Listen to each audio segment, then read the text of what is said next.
স্বাধীনতার যে মূল চেতনা ছিল সাম্য, মানবিক, সামাজিক ন্যায় বিচার নিশ্চিত করার যে বাংলাদেশ আমরা চেয়েছিলাম সেটি কাঙ্ক্ষিত অর্থে আসলে সেটি পুরোপুরি পূরণ হয়নি। বিদেশিদের যে অর্থাৎ একটি আগ্রাসন, সেই আগ্রাসনের বিরুদ্ধে কিন্তু আমাদের লড়াই এখনো পর্যন্ত চলমান রয়েছে। বাংলাদেশকে বহির্বিশ্বের সাথে তাল মিলিয়ে এগিয়ে যাওয়ার যেই প্রতিযোগিতা, সেই প্রতিযোগিতায় বাংলাদেশ অনেক ভালোভাবেই ভবিষ্যতে এগিয়ে যেতে পারবে বলে আমরা ধারণা করছি। 1971 সালে 16 ডিসেম্বরে এক রক্তক্ষয়ী সংগ্রামের মাধ্যমে বাঙালি জাতি আসলে বিদেশি শক্তির থেকে আসলে মুক্তি ছিনিয়ে এনেছে। কিন্তু সত্যিকার অর্থে স্বাধীনতার যে মূল চেতনা ছিল সাম্য, মানবিক, সামাজিক ন্যায় বিচার নিশ্চিত করার যে বাংলাদেশ আমরা চেয়েছিলাম সেটি কাঙ্ক্ষিত অর্থে আসলে সেটি পুরোপুরি পূরণ হয়নি।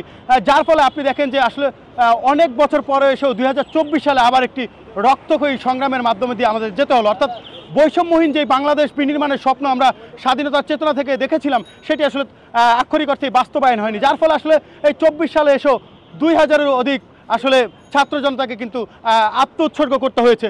তার মাধ্যমে আসলে আমরা যেই বাংলাদেশের স্বপ্ন দেখছি, আসলে বৈষম্যহীন একটি বাংলাদেশের যে স্বপ্ন, সেই বৈষম্যহীন একটি বাংলাদেশ বিনির্মাণের লক্ষ্যে মূলত আজকে আমরা কাজ করছি। তো আমরা মনে করছি যে আসলে এই যে একসময় যে মুক্তি মিলেছে, এখন এই 24-এর গণঅভ্যুত্থানের মাধ্যমে আসলে বাংলাদেশ একটি সমৃদ্ধশালী রাষ্ট্র হিসেবে বিশ্বের কাছে মাথা উঁচু করে দাঁড়াতে পারবে বলে আমরা বিশ্বাস করি।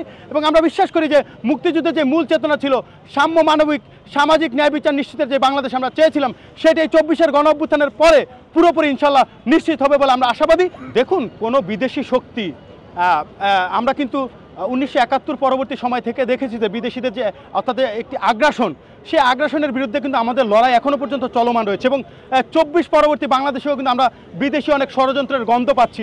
আমরা দেখতে পাচ্ছি যে বিভিন্ন মহল বিভিন্ন কথা বলছেন এবং আমাদের পার্শ্ববর্তী দেশ দেখলাম যে এই পতিত সরকারকে, স্বৈরাচারকে কিন্তু বৈধতা দিয়েছেন, যেটি আসলে একদম হাস্যকর এবং অবান্তর বলে আমাদের কাছে মনে হচ্ছে। তবে আমরা একটি কথা স্পষ্টভাবে জানিয়ে দিতে চাই, আমরা মুক্তিযুদ্ধের চেতনাকে ধারণ করে এবং এই 24-এর যে গণঅভ্যুত্থানের যে স্পিরিট, সেই স্পিরিটকে ধারণ করে আমরা বলতে চাই যে কোনো বিদেশি শক্তি যদি এই বাংলাদেশের কোনো ভূখণ্ড নিয়ে ষড়যন্ত্র করার ন্যূনতম চেষ্টা করে, ছাত্র জনতা এক এবং ঐক্যবদ্ধ হয়ে বিগত দিনের ন্যায় আগামী দিনেও তাদের সেই ষড়যন্ত্রকে নস্যাৎ করে দেবে ইনশাআল্লাহ।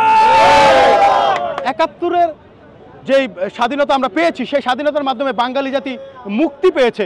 কিন্তু এখনকার স্বাধীনতার পরে এখন এই যেটি দেখলাম যে তারপরও আমরা কিন্তু 71-এর স্বাধীনতা পাওয়ার পরও এই দেশে বাক স্বাধীনতা ছিল না, ভোটাধিকার ছিল না, গণতন্ত্র ছিল না। সুতরাং আমি মনে করি যে 24 পরবর্তী যে বাংলাদেশ, এই বাংলাদেশে আমরা আসলে একটি বৈষম্যহীন বাংলাদেশ এবং এই যে ভোটাধিকার থেকে শুরু করে আমাদের যে বাক স্বাধীনতা, এই সকল স্বাধীনতা এবং একটি নাগরিকের যে মৌল মানবিক যে অধিকারগুলো রয়েছে, সেই অধিকারগুলো আমরা ফিরে পেয়েছি বলে আমাদের মনে হচ্ছে। এবং এখনকার দিনে আমরা দেখতে পাচ্ছি এই যে 24 পরবর্তী বাংলাদেশে আমরা কিন্তু সকলে স্বাধীনভাবে আমাদের মতামত প্রকাশ করতে পারছি। অর্থাৎ এই যে মতামত প্রকাশ করার যে স্বাধীনতা, সেটি সম্পূর্ণ হয়েছে বলে আমরা বিশ্বাস করি। এবং আমরা মনে করছি যে এই যে যুগের সাথে তাল মিলিয়ে বাংলাদেশকে বহির্বিশ্বের সাথে তাল মিলিয়ে এগিয়ে যাওয়ার যেই প্রতিযোগিতা, সেই প্রতিযোগিতায় বাংলাদেশ অনেক ভালোভাবেই ভবিষ্যতে এগিয়ে যেতে পারবে বলে আমরা ধারণা করছি। একজন ছাত্র প্রতিনিধি হিসেবে আমরা যেটি বলতে চাই, আমরা আসলে প্রতিটি ক্যাম্পাসে বিগত দিনে আমরা যে দখলদারিত্বের রাজনীতি দেখেছি, গেস্টরুম গণরুমের যে কালচার দেখেছি, সেই গেস্টরুম গণরুমের কালচার এবং দখলদারিত্বের